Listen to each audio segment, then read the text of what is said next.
Bonjour à tous. Sur Facebook, Gwendoline Renaud a posé le cas pratique suivant. Ami pénaliste, j'ai un doute sur une partie d'un cas pratique qui est le suivant. Bart est un adolescent turbulent. D'un naturel farceur, il demeure extrêmement inconscient en élaborant divers calembours. C'est ainsi qu'il eut la très mauvaise idée de vouloir faire une farce à son professeur de mathématiques, Monsieur Skinner, en introduisant à son insu une gélule de somnifère dans son café noisette encore fumant. Ce que Bart n'avait pas prévu ni souhaité, c'est que lors de l'ingurgitation du produit, son professeur eut une réaction allergique lui provoquant un infarctus qui lui sera tragiquement fatal. Gwendoline nous dit « Mon ami penche pour l'administration de substances nuisibles, pour moi l'intention fait défaut, et moi j'opte plutôt pour l'homicide involontaire. » Et vous êtes nombreux à avoir participé à cette discussion.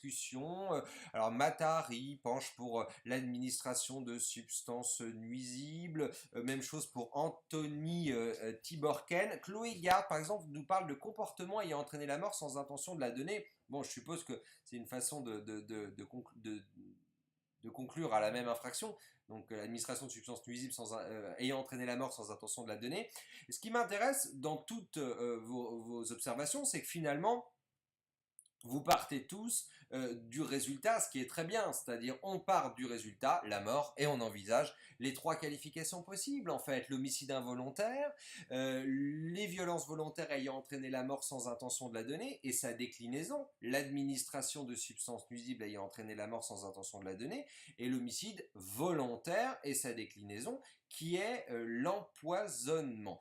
Alors, vous êtes plusieurs, c'est le cas de Gwendoline, c'est un peu le cas de Sephora Emmanuela Namien qui dit on pourrait pencher pour l'homicide involontaire. Vous êtes plusieurs à pencher pour l'homicide involontaire, mais en fait, pourquoi est-ce que vous pensez à l'homicide involontaire? Vous y pensez parce que vous constatez qu'il y a une dissonance énorme entre ce qu'a voulu faire le protagoniste, à savoir une farce, et puis ce qui s'est passé en réalité, à savoir la mort du protagoniste. Et c'est cette dissonance qui vous conduit à penser que vraiment il ne l'a pas fait exprès et que ça mériterait d'être qualifié d'homicide involontaire. Alors c'est sans doute pas la conclusion à laquelle il faut parvenir, simplement c'est très pertinent d'y penser parce que il se trouve qu'en pratique, peut-être pour des raisons d'opportunité, parce que c'est la seule infraction qui conduirait devant le tribunal correctionnel et pas devant la cour d'assises, c'est pas impossible qu'un procureur décide de choisir au final cette qualification compte tenu de cette dissonance. Et bon, il y a certains arrêts, notamment des arrêts sur le caractère volontaire de la légitime défense dans lesquels on constate que dans les faits, on a retenu pour ce genre d'acte un homicide involontaire. Bon, en réalité, vous êtes aussi beaucoup à relever, et moi je penche plutôt de votre côté, à relever que l'acte commis par Bart, il est intentionnel et que effectivement il l'a fait pour plaisanter. Peut-être avait-il d'autres intentions, c'est ce que sous-entend par exemple Chloé Garde qui nous dit l'intention est difficile à détecter, cependant il pouvait avoir des différends cachés avec ce professeur. C'est même pas la peine d'envisager ça. En réalité, le fait que ce soit un farceur, c'est son mobile et le mobile, il est indifférent. L'acte était intentionnel. Il a commis un acte de, entre guillemets, de violence volontaire puisque il avait bien l'intention de porter atteinte à l'intégrité physique de ce professeur. Alors, de l'endormir, certainement pas de le tuer, mais en réalité, son acte, il est intentionnel. Vous avez constaté qu'il n'avait pas l'intention de tuer. Il n'avait pas l'intention de tuer. La substance, le somnifère, n'est certainement pas une substance mortifère.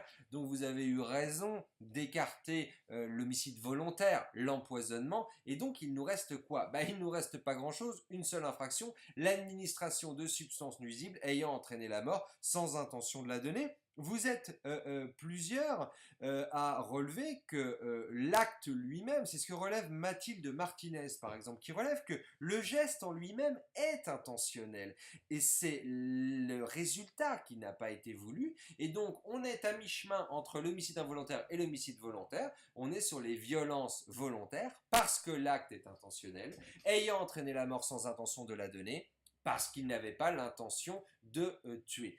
Et on est sur cette infraction plus spécifique qu'est l'administration de substances nuisibles. Vous savez que le somnifère peut être considéré comme une substance nuisible et qu'il n'y a pas de doute sur le fait qu'il y a bien eu une administration, on lui a versé dans son café pour lui faire ingurgiter. Donc c'est l'administration de substances nuisibles ayant entraîné la mort sans intention de la donner qu'il faudra finalement choisir.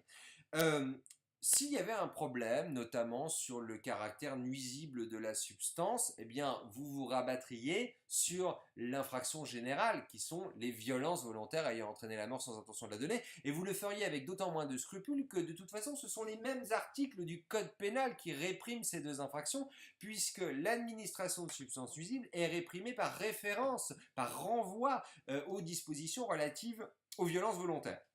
Et notamment, en cas de mort sans intention de la donner, ce sont les articles 222-7 et 222-8 lorsqu'il y a une circonstance aggravante. Ici, la victime est un enseignant qui réprime l'administration de substances nuisibles et donc la peine encourue est de 20 ans de réclusion, sachant qu'ici, je vous demande de relever, c'est la dernière chose que je relèverai, c'est que Bart est décrit comme un adolescent turbulent, donc on semble vous indiquer qu'il est mineur, donc sans doute bénéficie-t-il, soit de manière facultative, soit de manière automatique, parce qu'on ne sait pas s'il a moins ou plus de 16 ans, de l'excuse atténuante de minorité qui fait qu'on divise par 2 la peine privative de liberté encouru. Et puis il y a une dernière réflexion que je voulais relever, parce que vous avez été beaucoup, encore une fois, à faire des réflexions pertinentes, et c'est toujours Chloé Garde qui nous dit « Voir si la réaction allergique est bien due à l'ingurgitation de la gélule et non à autre chose. » Et là, c'est extrêmement pertinent, parce que c'est vrai qu'en matière d'infraction non intentionnelle, on parle souvent du lien de causalité. Et on en oublie presque que la nécessité de caractériser un lien de causalité existe aussi pour les infractions intentionnelles. Et donc c'est très bien de ne pas le perdre de vue. C'est vrai que la question du lien de causalité, bon ici elle n'a pas l'air de faire difficulté, mais elle pourrait être posée. Ben voilà ce que je voulais relever sur cet intéressant cas pratique. Merci Gwendoline.